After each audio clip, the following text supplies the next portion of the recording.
tous, aujourd'hui une recette de sauce au champagne, une recette festive pour les fêtes de fin d'année qui arrivent ou tout simplement pour se faire plaisir. Cela va accompagner à merveille une viande blanche, un poisson ou par exemple un poulet farci aux cèpes, champignons et châtaignes comme vous allez pouvoir le découvrir sur ma chaîne YouTube. La recette en soi est extrêmement simple. Je commence par faire chauffer un filet d'huile d'olive et je vais y faire revenir 2 oignons que j'ai préalablement hachés au hachoir électrique. Vous pouvez très bien le faire au couteau. Si vous n'avez pas d'oignons, 2 à 3 échalotes, cela fera très bien l'affaire également. C'est parti! Filet d'huile d'olive, on rajoute l'oignon, on fait revenir quelques instants et on se retrouve juste après.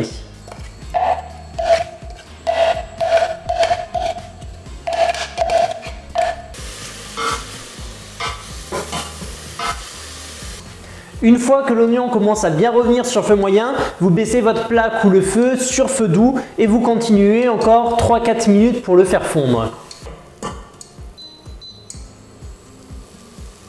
Mon oignon est bien fondu mais il n'est pas coloré. On aurait maintenant tendance à verser notre champagne directement pour déglacer comme on le ferait avec du vin blanc par exemple sur une autre sauce comme j'ai pu aussi vous l'expliquer précédemment. Néanmoins, je vais faire l'inverse, c'est-à-dire que dans cette recette, je vais commencer par verser mon eau avec mon cube de bouillon de volaille, fumée de poisson éventuellement si c'est pour accompagner du poisson ou à défaut du bouillon de légumes et ensuite le champagne de manière à vraiment garder toute l'intensité et tout le goût du champagne. Alors ne partez pas sur un grand cru, prenez un champagne plutôt d'entrée de gamme puisque cela va cuire et cela va perdre en saveur forcément. Néanmoins, s'il vous reste une bouteille avec un petit fond de champagne, c'est l'occasion de l'utiliser. Je commence donc par verser 200 ml d'eau, donc c'est l'équivalent d'un gros verre d'eau. Il faut la même quantité d'eau que de champagne. Donc j'ai mon verre d'eau de près, j'ai mon verre de champagne également. Je commence par verser l'eau dans les oignons. Je l'amène à frémissement et je rajoute mon cube de volaille.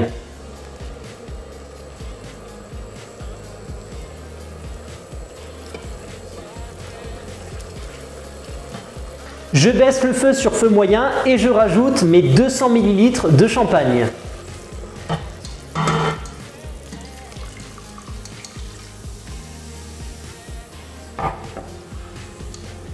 Je laisse désormais réduire de moitié en maintenant un léger frémissement, puis il suffira de rajouter ensuite de la crème liquide entière. Donc vous regardez votre niveau, dès que vous avez environ la moitié du niveau que vous avez actuellement, c'est que cela réduit suffisamment. Le repère également, c'est quand vous mélangez avec votre cuillère dans la casserole et que vous commencez à voir un petit peu le fond se marquer, se dessiner quand vous tracez un trait avec la cuillère, cela signifie que votre bouillon est en train en quelque sorte de s'épaissir.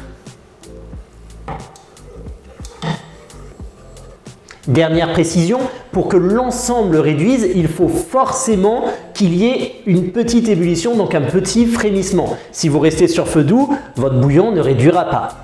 Ma sauce a suffisamment réduit. Regardez, la cuillère commence à laisser une légère trace dans le fond de la casserole. Donc ça veut dire qu'on a une texture un petit peu plus réduite, un petit peu plus concentrée. Donc maintenant, il va être temps de rajouter notre crème liquide. 2 possibilités s'offrent à vous. Vous pouvez à ce moment-là soit passer au tamis dans un chinois la sauce pour enlever tous les petits morceaux d'échalotes ou d'oignons qui seront donc cuits préalablement ou bien volontairement garder ces petits morceaux d'oignons ou d'échalotes pour apporter justement un petit peu de texture à votre sauce. Alors moi c'est quelque chose qui ne me dérange pas donc je vais les laisser, mais si vous voulez une sauce bien lisse, bien fine, vous pouvez donc procéder ainsi. Vous tamisez, vous retirez tous ces petits morceaux, vous remettez dans la casserole pour finir la sauce. À ce moment-là, donc maintenant que ma sauce a au moins réduit de moitié, il reste un fond de liquide, un bon fond de liquide quand même, il va falloir rajouter la crème liquide. Donc partez sur de la crème liquide entière ordinaire, de la crème UHT, 30% de matière grasse minimum, et on va en rajouter l'équivalent de une demi-briquette, donc plus ou moins 10 centilitres, mais on va plus le faire à l'œil, c'est-à-dire qu'on va en verser, on va mélanger juste pour avoir une texture crémeuse, onctueuse, sans pour autant venir noyer le fond de bouillon qui nous reste. Donc regardez, je rajoute de la crème, je mélange en même temps et on va mettre l'équivalent de 10 centilitres.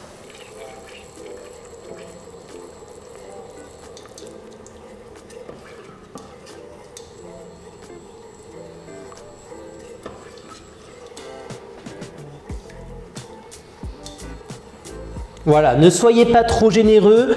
Vous avez vu, juste pour lier l'ensemble, juste pour avoir une sauce crémeuse onctueuse. Et ensuite, on va revenir la laisser réduire sur le feu.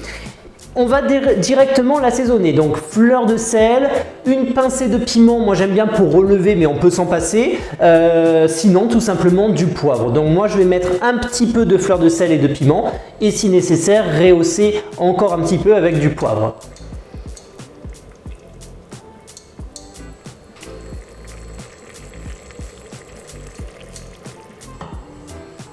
Vous pouvez ensuite venir goûter et rectifier l'assaisonnement. C'est parfait. Désormais, on peut arrêter la cuisson. Alors, deux choses. Si vous faites la sauce, comme c'est mon cas, on avance. Par exemple, la veille pour le lendemain, le matin pour le soir ou en début d'après-midi pour le soir. Vous arrêtez la cuisson dès que vous avez mis la crème et assaisonné. En refroidissant votre crème, votre sauce au champagne va prendre encore plus de texture. Et du coup, quand vous la réchaufferez à feu doux au dernier moment, elle aura normalement la texture parfaite. Si vous observez qu'en refroidissant, elle a trop épaissi, dans ce cas-là, au moment de la réchauffer, vous rajoutez une pointe de crème légèrement pour la rendre un petit peu plus fluide. Si au contraire, vous observez qu'au moment de la réchauffer, elle est un petit peu trop liquide, dans ce cas-là, vous pouvez tout simplement venir l'épaissir avec un petit peu de fécule de maïs, donc de la maïzena par exemple, ou un beurre manié, donc comme un petit roux, un mélange de beurre et de farine en même quantité, que vous rajoutez petit à petit pour épaissir cette sauce. Dernière chose, si vous la servez en direct, si vous devez la servir dès maintenant, vous venez continuer de la cuire encore quelques minutes juste pour finir d'épaissir et de réduire légèrement la crème et avoir une consistance parfaite. Une belle sauce pour un poisson, pour une viande, vous allez forcément vous régaler. J'espère que cette petite recette vous aura plu.